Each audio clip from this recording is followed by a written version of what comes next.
Welcome to this critical conversation on matching finance to need, with a particular focus on fragile and conflict-affected states. I'm Sara Pantuliano, I'm the Chief Executive at ODI, and I'm really delighted that we're having this conversation in Davos today because we know what is the challenge that is ahead of us. You know, 2/3 of the poorest countries are projected to be the fragile and conflict-affected states by 2030. That's where most of the poor will live. So 2/3 of the poorest will be in fragile and conflict-affected states by 2030.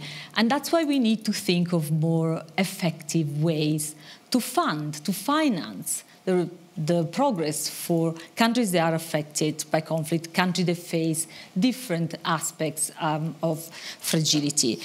This is not a new conversation. It's one that we've been having for a number of years, but it's become all the more urgent in this context in which crises are so interconnected with others, and therefore the pressures for fragile and conflict-affected states become deeper. One thing that we need to learn to do better is leverage IDA. IDA, for those who are not familiar, especially those who may be watching, is the part of the World Bank that deals with the poorest countries through zero to low interest loans or through grants. That's what we need to do better with. But we also need to go,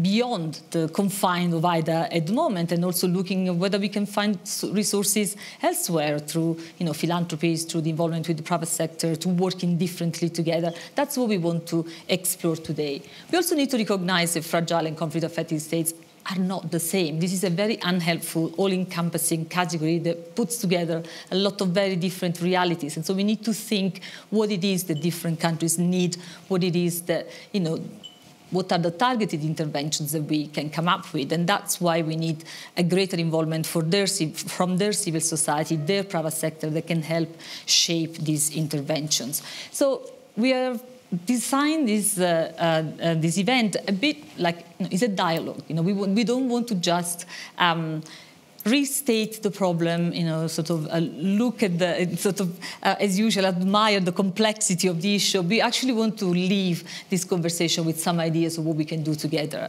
For that reason, we will record the first part of the conversation. That will be public, but then we'll move into an off-the-record, Chatham House rule-only discussions where we can be a bit frank, in what are the kind of things that we can do, perhaps differently, perhaps more creatively together. And so I'll encourage all of you to really engage, share insights, be provocative, particularly in the second part of the conversation.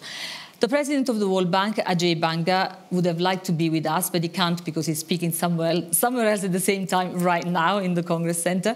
But he has shared a message that I'll read now to help frame the discussion. These are Ajay's words. The World Bank has adopted a new vision to create a world free of poverty on a livable planet. With this vision, we have widened the aperture of the World Bank, and the same motivations demand that we expand the scope of IDA. We need to move beyond projects to platforms. We need to replicate and scale success. But the truth is that we are already pushing the limits of this important concessional resource, and no amount of creative financial engineering will compensate for the fact that we need more funding. We need everyone, donors, shareholders, philanthropists, to step up, to join us, to bring their ambition to this fight. Otherwise, the potential for IDA will never be realized. At the same time, the bank must make IDA more approachable, more accessible, and understandable. We must keep focus on our goal to be better partners and deliver more impact. Together, we have the opportunity to commit ourselves to a vision of a world where poverty is not a barrier to human potential, but a world where every individual has the opportunity to thrive.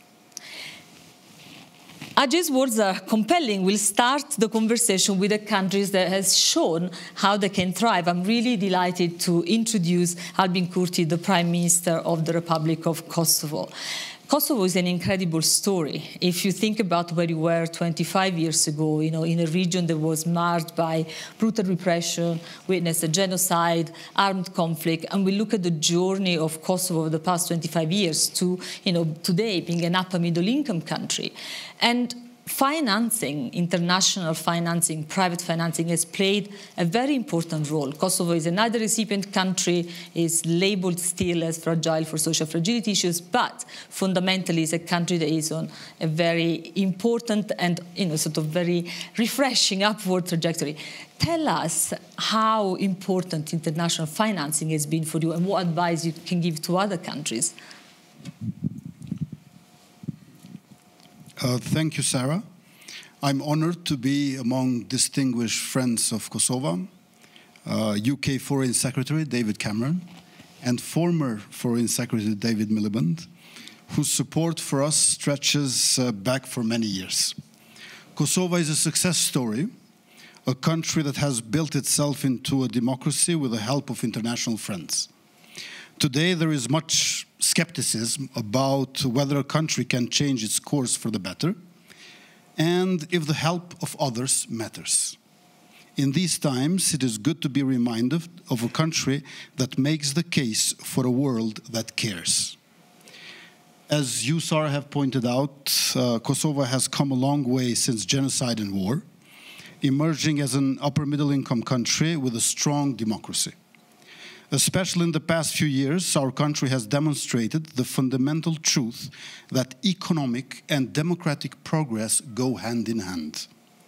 This is not because we haven't seen one happen without the other, but we haven't seen one do so sustainably.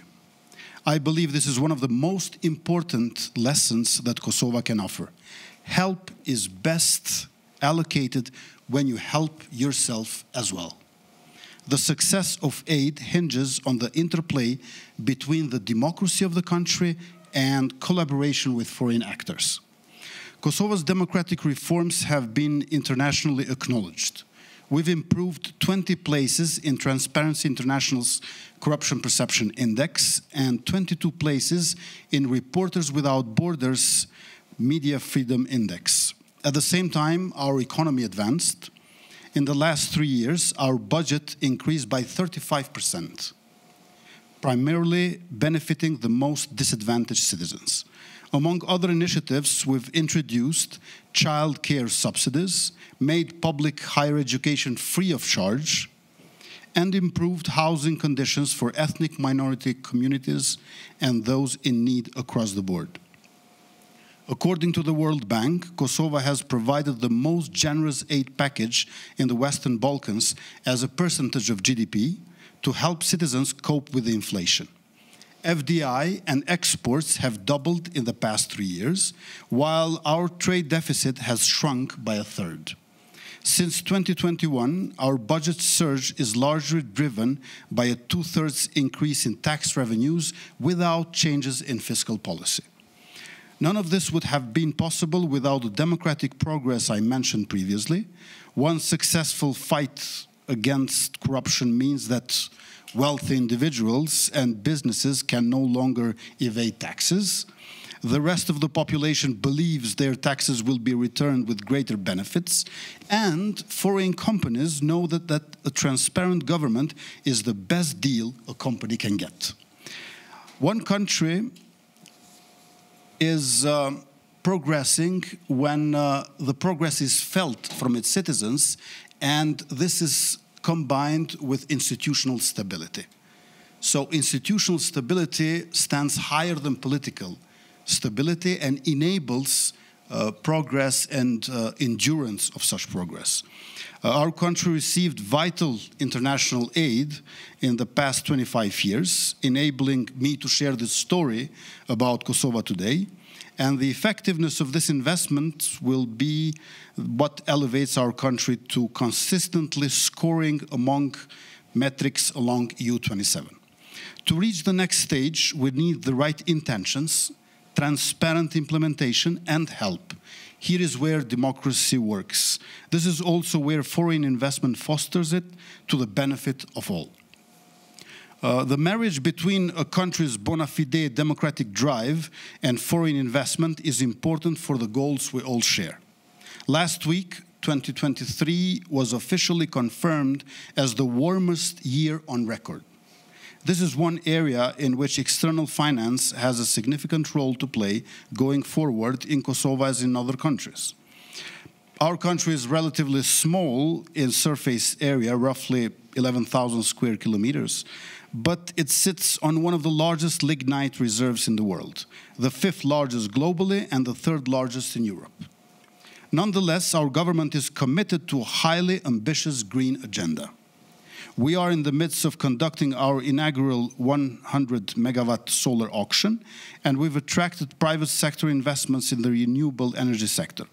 We've also provided significant energy efficiency subsidies to our citizens over the past 2 years, rewarding those who save, leading to lower energy demand and reduced emissions.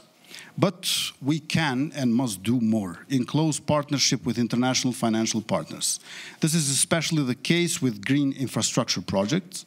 One important such project is a planned railway line linking Kosovo's capital city of Pristina to the nearest port located in Durrës, Albania.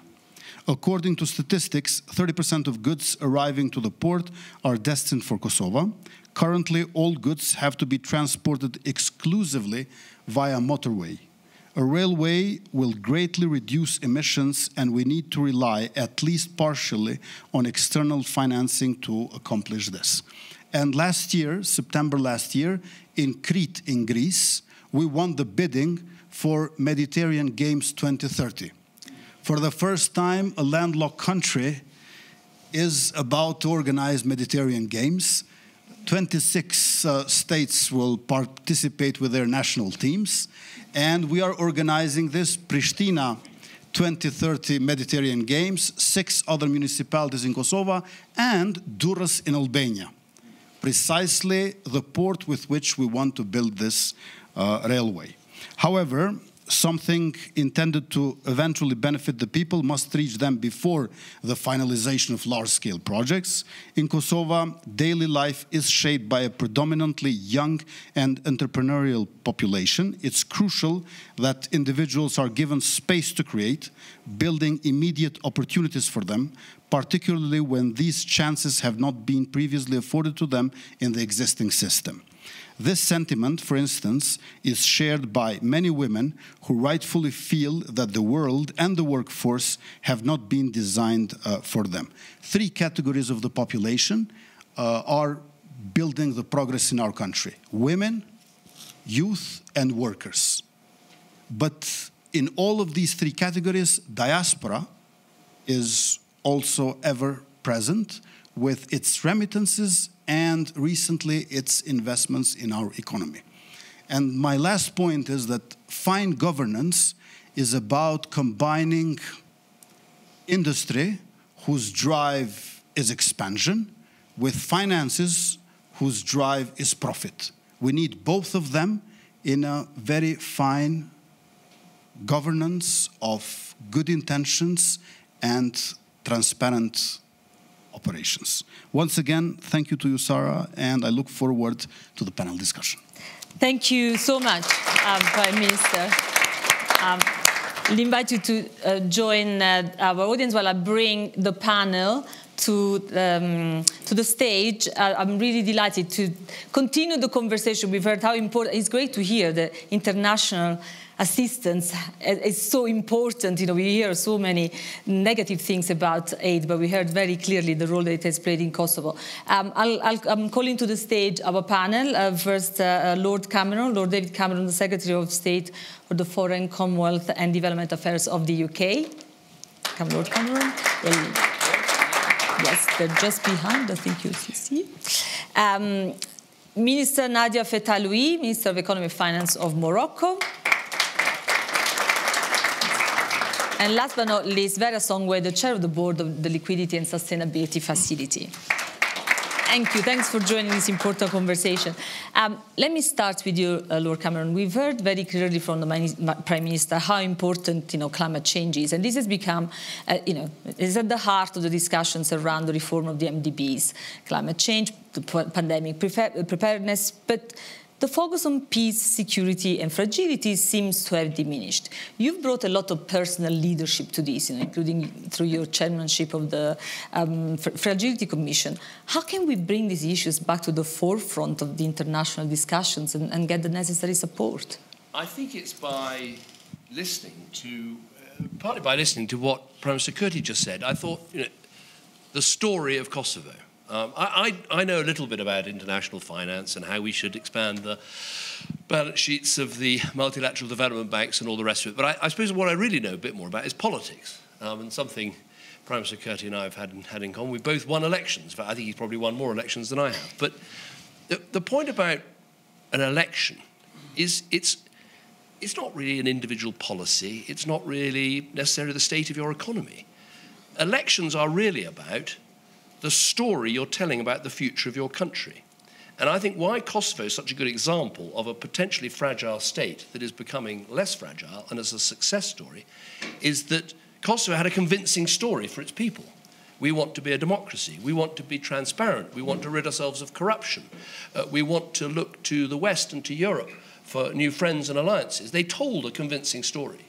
And why I think that's so important in this whole debate about fragile states is if you think about it, one of the things that makes states fragile is that it's very difficult to invest for the future. Why is it that in a country like Switzerland or Britain or wherever else, we're happy to pay our taxes? Well, not that happy, but we do. We pay our taxes. And we know that a lot of that money is going into long-term investments that might never see any benefit in our lifetime. We're happy to do that because there's a basic level of trust between citizen and government. There's a basic acceptance of the story of our country and where we're trying to go. And I think the biggest thing I learned in the 3 or 4 years I spent looking at this whole issue of fragile states is you've got to understand that if you want to help fragile states. Because so often what the international community does, with all the right intentions, is the exact opposite of what is needed. We line up in front of a fragile or conflict-affected state, and instead of helping them to develop their national story and invest in that story and help them build trust with their public, what we do is we set out a whole range of things that they ought to do, from targets on climate change and inclusion and education and early years, all brilliant things, but we set them up to fail. We set them up in a way where it's almost impossible for this fragile government that's trying to recover from a conflict, whatever, to achieve these things. So I think we need to turn our whole approach around and think much more about what is the story this country is trying to tell about its recovery? What is their agenda? What is their narrative? And how do we get behind that? And I think we have to recognize that will often mean treating fragile and conflict-affected states very differently, because sometimes it's just about making some basic steps that bring some economic stability, that bring a bit of security, that bring some jobs and livelihoods. I remember we came across one case where a massive international donor wouldn't give any money to South Sudan until it had set out in full its climate change targets. Well, I mean, South Sudan's got lots of problems, but actually setting out its climate change targets is not the most important thing. So I think in all that we do, understanding how you turn a state from being fragile and conflict affected to being a success story is the key. And Kosovo is a good one. There are plenty of others. If you compare the story of Rwanda with the story of Burundi, compare the story of Botswana with the story of Zimbabwe, compare the story of Colombia with the story of Venezuela. Often countries in the same part of the world, same climate, same issue, but very different because of the stories they've been telling. And then the aid and the help can get behind them. So I know that's nothing to do with international finance, but I think it's a very important way to think about how you can help. I think that Kosovo point is a great example. Absolutely, and that point about their narrative, their story, their aspiration is fundamental. It's a perfect segue for what I wanted to ask Nadia. Actually, I was in Marrakesh for the annual meetings. I thought Morocco did a fantastic job organizing some brilliant conversations. You hosted, obviously, the annual meetings of the IMF and the World Bank. I always have to speak also to the audience. They may not be totally au fait with everything. One conversation that I heard over and over in Marrakesh was the feeling by a number of African countries that their positions were not being reflected, their aspirations, their stories, their narratives, to your point, in these conversations around the reform of the MDBs. What do you think about it? First, thank you for having me. And just to follow on what Lord Cameron was saying, we have a very good narrative in Morocco showing case that we have been doing some progress thanks to international, I would say, cooperation, that we're able to maintain the annual meeting after an earthquake, a month after. That we have a story, I would say, of reforming, of growing the economy, of good governance. But we couldn't just tell this story in a room like this in Europe. People won't believe, even if they trust us, they had to come to Marrakesh and see on the ground that it was real, that Morocco could handle a crisis, a natural catastrophe, but also commit to international gathering. I'm saying this because it was 50 years that the Bretton Woods institution didn't come to Africa and came back to Africa. It took them 50 years. They're on the ground, and I recognize the work they are doing, but we were expecting more during these annual meetings for the African countries, for the developing countries. I think that both management, the board, have trying to understand the complexity for this poorest country to change probably their politics, to do the investment in infrastructure, do the investment also in health and education, and also comply with all this new regulation around climate, pay high price for a tightening of financial condition. So Marrakesh was probably a good opportunity to showcase that a country like Morocco that was, I would say, having a program of IMF in the 80s, did the job, have reformed, and have, I would say, a growth story happening. And probably some other African countries deserve the same trust and deserve, I would say, the same additional money to be able to develop, but also leapfrog some of, I would say, the challenges for the future. Thanks. Well, let me come back to you, David, because you said you don't know a lot about international finance, but there's been an important political decision in the latest white paper. There's been, really this, what you announced in terms of the transformation of BII, British International Investment, to become the engine for investment in fragile and conflict-affected states. I think BII, which was called CDC, it was originally the Commonwealth Development Corporation, now British International Investment. I really think it's an amazing organisation. It was refinanced by my government. It was previously doing a lot of investing, but in other people's funds rather than direct investing. It's now doing more direct investing. It's been recapitalised, been renamed. And crucially, it has a target of, I think now, 50% of its investments going into fragile and conflict-affected states. And I think that's something I would urge all of the G7 countries to do, is instead of your investment arms, doing easier, bigger investments in bigger developing countries, try and actually get them to focus on the more difficult situations. So I think, our approach, so in the white paper, that is important.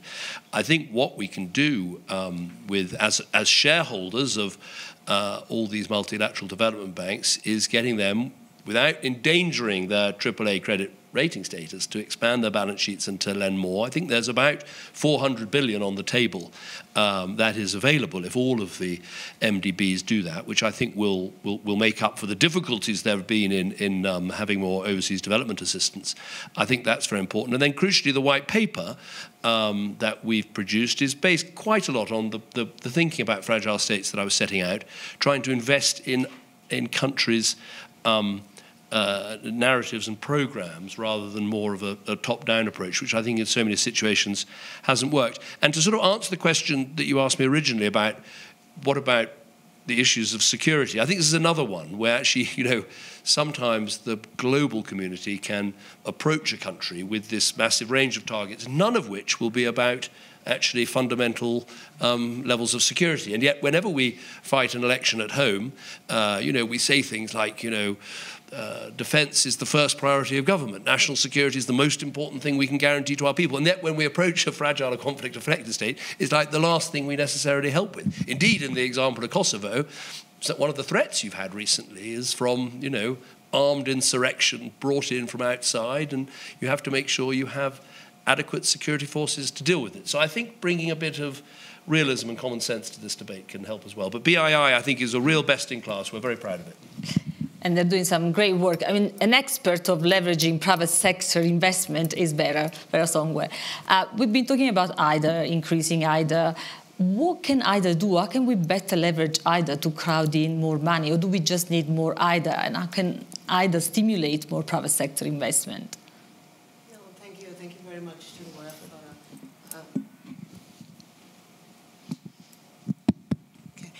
Thank you. Thanks a lot again to the WEF for having me here. And it's an honor to be talking and having this conversation with Lord Cameron and the UK in particular. I think three things, just to pick up a little bit on the conversation.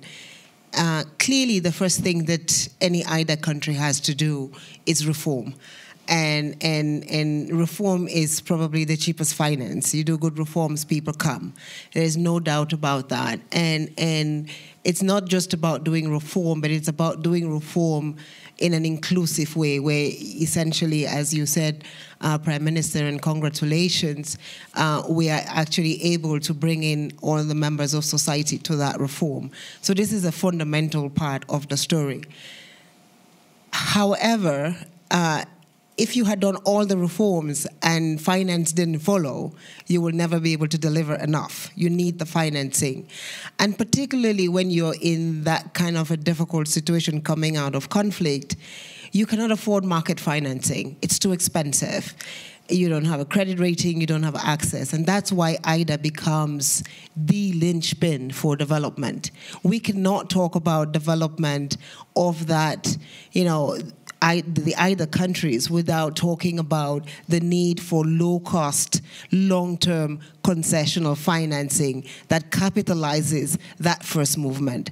And that's the most important part of this conversation. However, unfortunately, in the last 10 years, contributions of the G20 countries to IDA has dropped consistently across the board.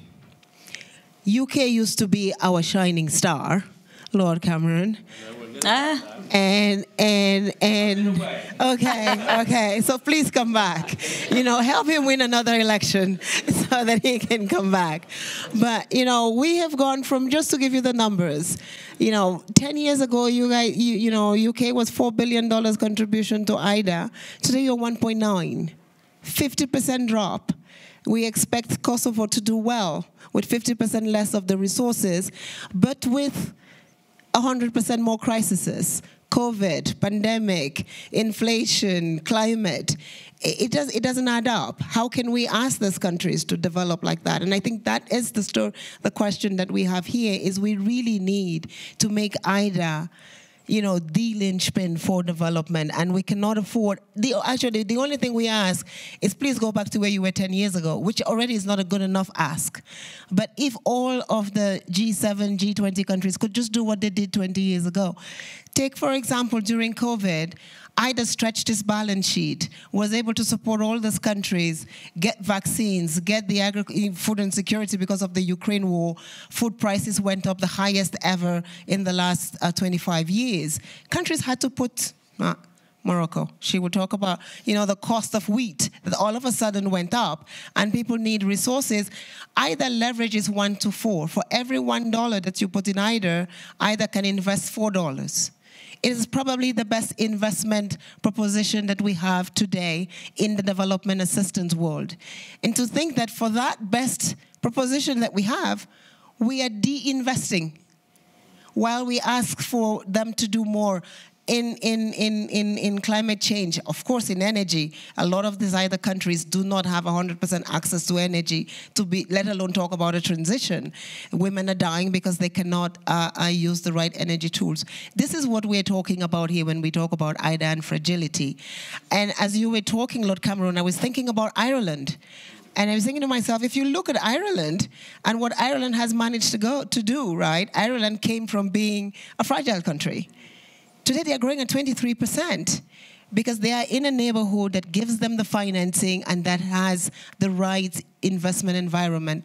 So for me, I think if I can, because you're here and because the G7 is holding, if we could just bring back some of the contributions of IDA. We just had the midterm replenishment for IDA, the conversations, totally underballing. We're balling for 38 billion, we only got 30.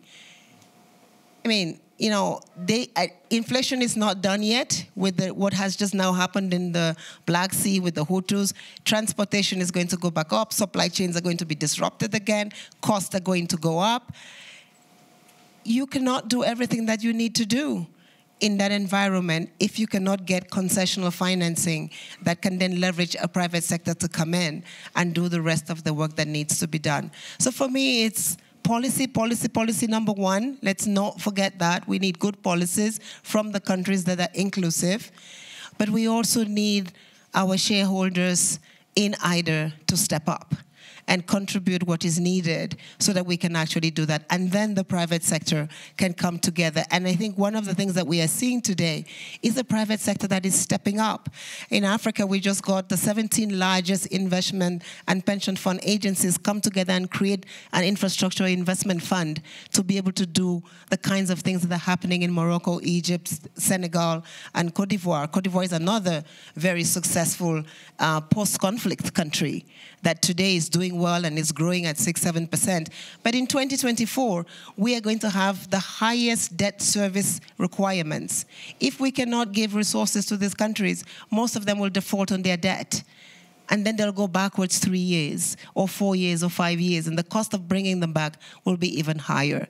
And so capital, cheap capital, long-term capital that can crowd in a private sector that will deliver, I think is what IDA needs and what IDA has demonstrated very well that it can do when it has the resources.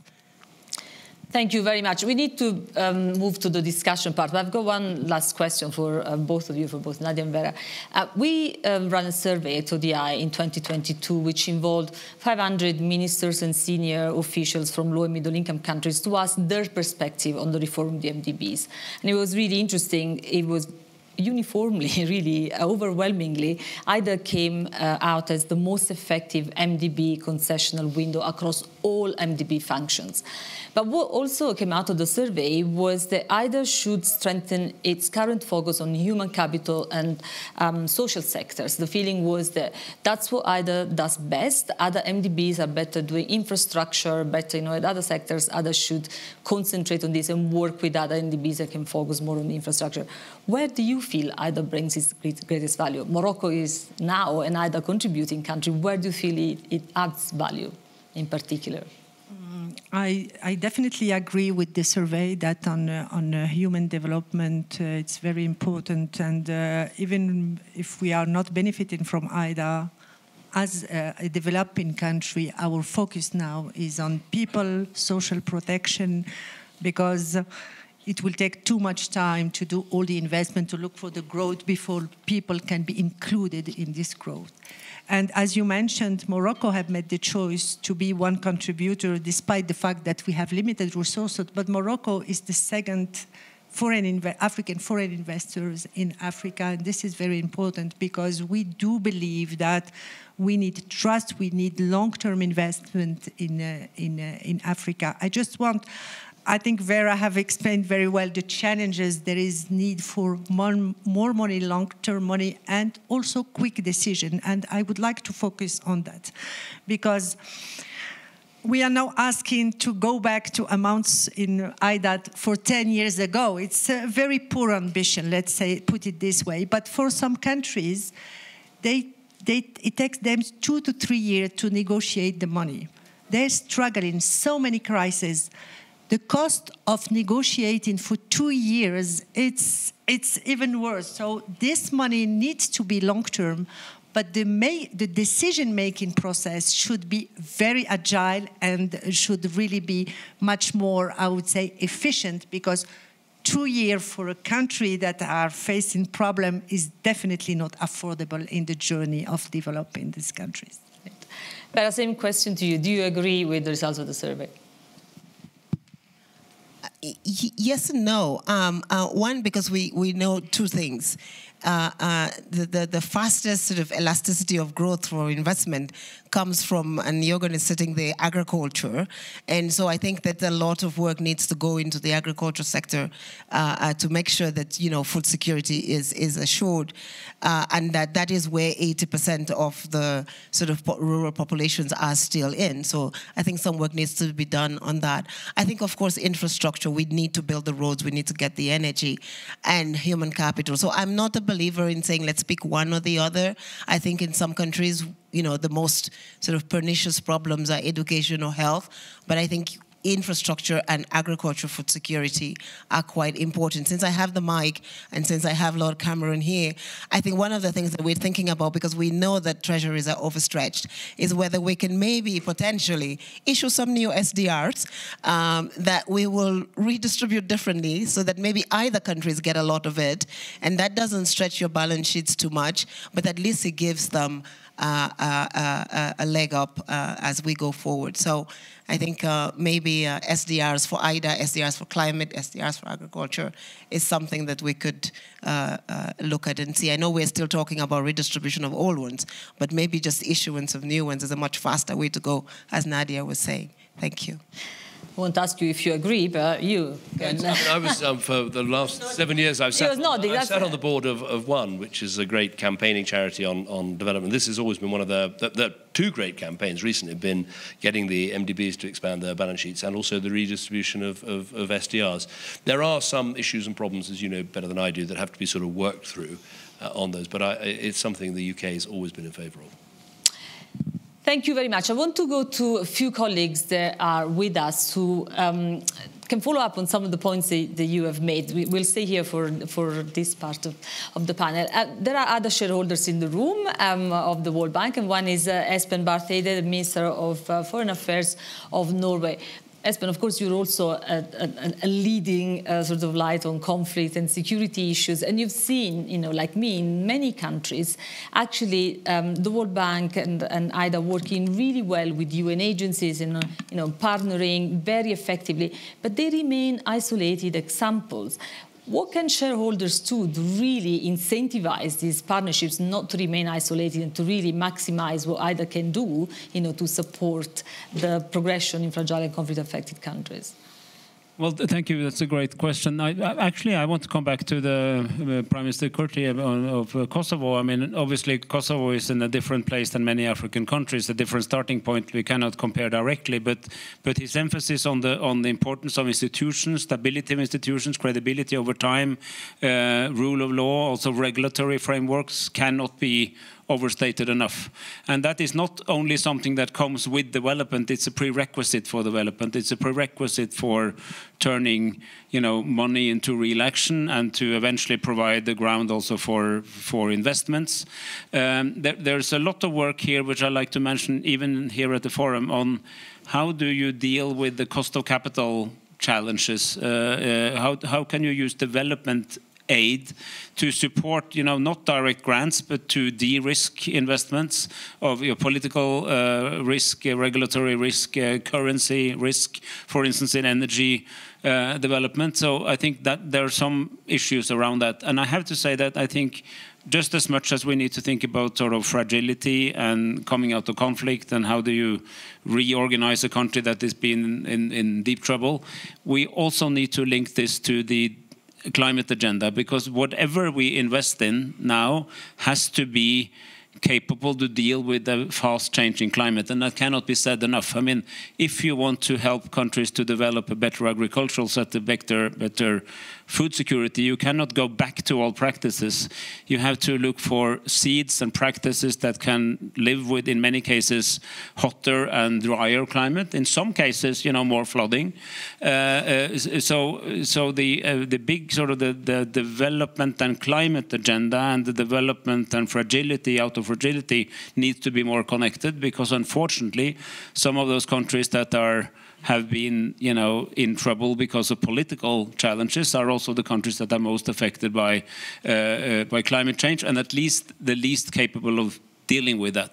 So I think to get all these things together is something that we all really need to deep dive into. And, you know, it was said earlier, but what I've learned after many years in this is that it's so much easier to help people who want to help themselves.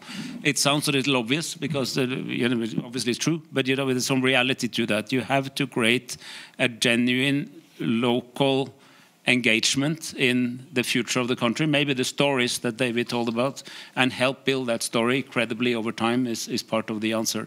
And the problem is not necessarily money, but it's the smart application of money, and also to understand where should you put your direct support, your grants, and where should you trigger you know, trade and investments. And you know, I would say if you can move to trade over aid, that's a good thing. There will be still a lot of room for aid, but also to get that right is part of development. So a few thoughts from my side. Thank you very much. Next to you is David Miliband, who is the President and CEO of the International Rescue Committee. David, you've been particularly vocal on IDA and fragility, you know, more than a humanitarian organization would be, you know, that they normally just ask for money for humanitarian response, but you've been, you know, very clear on this. How can we move, you know, all this rhetoric to action? We've shared these conversations for many years. Well, thank you, Sarah. I want to first of all join David Cameron in saying I'm not an expert on international finance. I was actually going to say I agreed with him that he's not an expert on international finance, but that might have seemed rather catty and might have come out wrong. So I'm happy to confess that I'm not an expert in international finance, but Vera obviously is, and the Minister as well. I just want to point out, though, that in the last 10 years, the share of IDA that's been going to fragile and conflict-affected states as opposed to stable states, the share of total IDA has been going down, not up. And so I want to focus my remarks not on the finance gap, but on the delivery gap. Because there is a desperate need to recognize that in countries, I'll pick an example, Sudan is top of our emergency watch list that's been published just in the last month. South Sudan is number 3, Gaza number 2. In conflict-affected states, let's put it that way, the delivery mechanisms that have been the traditional preserve of the World Bank and the other international financial institutions just don't work because the writ of government does not run. Governments are conflict actors where they're present, and in many places they're absent. And this is a big challenge, obviously, to the bank. It's a challenge to its structures. It's a challenge to its skill sets. It's a challenge to its prioritization. And our urging of the new leadership of the World Bank, thankfully very much embraced by them, is that they have to follow the numbers. 50% of the world's extreme poor already live in fragile and conflict states, 66% coming up, but only a quarter of the world's development aid goes to these places. There are all sorts of reasons for that, but one, I think, is that it's much more difficult to deliver, and this session is about getting finance to reach those most in need. That will not be done through a government-centric approach. You've got to flip it on its head and start with a people-centric approach or a civil society-centric approach. In our experience, that should become normalized rather than exceptional. The World Bank does have 3 examples of quote-unquote exceptional work in South Sudan, Yemen, and Afghanistan with ICRC and UN agencies, but it's not good enough for them to be exceptional. We see a suite of 5 or 6 different partnership options, and the critical thing for all of them is that they need to be linked to results. You need extreme flexibility about implementation, but really strong accountability for results, which we as an NGO would be very happy to embrace. I think that partnering for results gets you out of the theology of partnership and into the value for money of partnerships, where I think there's a lot in our experience that I think could really push things forward. One other point, I want to pick up something that David referred to. He mentioned his current decision rule for the BII that said 50% of its money must go into fragile and conflict states. He also had, when he was in government, sadly we didn't think of this, we didn't do it when we were in government, he said 50% of all overseas aid should go to fragile and conflict states. And we've been urging on the World Bank a set of decision rules that I think will drive this delivery agenda. And it embraces the Minister's point about climate and development going together. Yes, the Secretary General of the UN says 50% of international climate finance should go to adaptation. Yes, but we've got to go beyond that. A proportionate amount of that climate finance has to go into fragile and conflict states. Within those fragile and conflict states, if we don't specify that 20 or 25% of that money has to go through non-governmental systems, it won't go there because it's so counterintuitive. And one extra point, which I've really embraced since an impact evaluation we did last year, we're saying at least 5% of that money needs to go on anticipatory action rather than just on reactive action. We did a study in northern Nigeria to prove an obvious point. If you give people money before a flood comes, and we can predict that, they'll use the money to protect their livelihoods so that there's less damage of the flood. But I think that this delivery agenda can be quite flexible as long as the results are clear, but the money flows have to be driven. And there's a colleague here from the World Bank I was just saying before, Ajay Banga and Abiora, they've really, I think, embraced this idea that they've got to be strict on the numbers and then make the systems and the structures follow. And I hope that many more countries can follow what the Prime Minister said. It was very inspiring to listen to you. I remember speaking at the Kosovo Parliament in 2009, and to think about what you're talking about now is exactly the trajectory that we need. Thanks, Dave. It's a perfect segue to Jürgen Vögele, who is the Vice President for Sustainable Development of the World Bank. We've heard Ajay call for a record replenishment of IDA, clearly for good reasons, given everything we've heard so far. But the reform of the World Bank, the mantra is better, bolder, bigger in that order. So what is it that the World Bank needs to do differently to deliver on a record idea replenishment? Well, thank you, Sarah, for convening this conversation. Trust me, the last hour is music to my ears and to my colleagues here at the World Bank. Really, let me start with the Prime Minister's speech. Providing the continuity, the right policy is pretty much all it takes. At the end of the day, like others were saying, they will come. You provide that continuity, you will have inflows, public and private. So that is key. Now we know in 60 countries around the world that's not happening, probably more. So then this challenge to all of us, how do we make that happen? And that's not an easy one. But I wanted to also begin by thanking the UK government, Lord Cameron, you personally. You've always been an extraordinary supporter of ODA and with a strong focus on conflict. So have you, and also to Norway. We cannot operate without you. But I also will say that we have delivered a lot in the last 5 years. We have doubled IDA, despite declining, as Vera was saying, contributions. We took IDA to the market, we doubled it. And that's no trivial thing, but we can't take it to the market again. We don't have that kind of better option again. Now we're squeezing, as in my boss Ajay loves to say, we are squeezing the lemon, or we're sweating the balance sheet as much as we possibly can. And we are dabbling with hybrid capital. We're looking at guarantee platforms and mechanisms, how we can begin to, just stretch what we do. And we're making some progress, and there will be more money, as you rightly said, Lord Cameron, but it will not be enough. There will be 5-6 billion more per year, but that's not where we need to be. We need to find other ways to really step up. So this is what we're trying to do to get better. We cannot compromise the AAA rating. We're pushing our loan-to-equity ratio. We've gone from 20 to 19. The credit agencies keep calling and saying, is that all you're going to do, or are you discussing 18? And, So we're working at the margin. We are encouraged and asked to take a lot more risk. Now the question, what risk are we willing to take? Right? We can't compromise the balance sheet and the broader institution, but there are other things where we can be much more risk-friendly and look forward, and we will explore all of these. Let me be very, very clear. We've been at it for a year now, and we are ready to do more. Now, the leverage ratio you cannot underestimate. Everyone around the world, including every session here in Davos, people talk about how they leverage their resources. Most of it is not true. Let's be honest. True leverage is not, you cannot say, I put something in and then my partner X, Y, and Z puts money in. Unless that money is additional, it's not leverage. We've had many organizations around the world say they leverage the World Bank. That is simply incorrect. We have a finite amount of money that we give to a country. And then, yes, we can partner and we can do things together, and it may shift the composition of the portfolio a little bit. If you have grant money for climate, we may do a little bit more climate. But the overall resources do not increase. But if you invest in IDA, they do increase, because we invest this IDA grant in the market, and we double and triple it. We actually do $4 to 1. I think that's a very important point. So in terms of partnerships, I couldn't agree more with you. We just had a meeting with senior management where we again sweated not the balance sheet but each other around how we can move from business as usual when it comes to implementing in conflict and complicated environments into a different partnership mode. Our currently written policies still have wording like in exceptional circumstances. David is absolutely right. In certain cases, we now have a window in our IDA where we have this FCB window, and we kind of do Yemen, Afghanistan, and maybe we'll do 2 or 3 more, and then we have an exceptional situation where we can give a specific grant in Somalia because of famine. And so we do these things.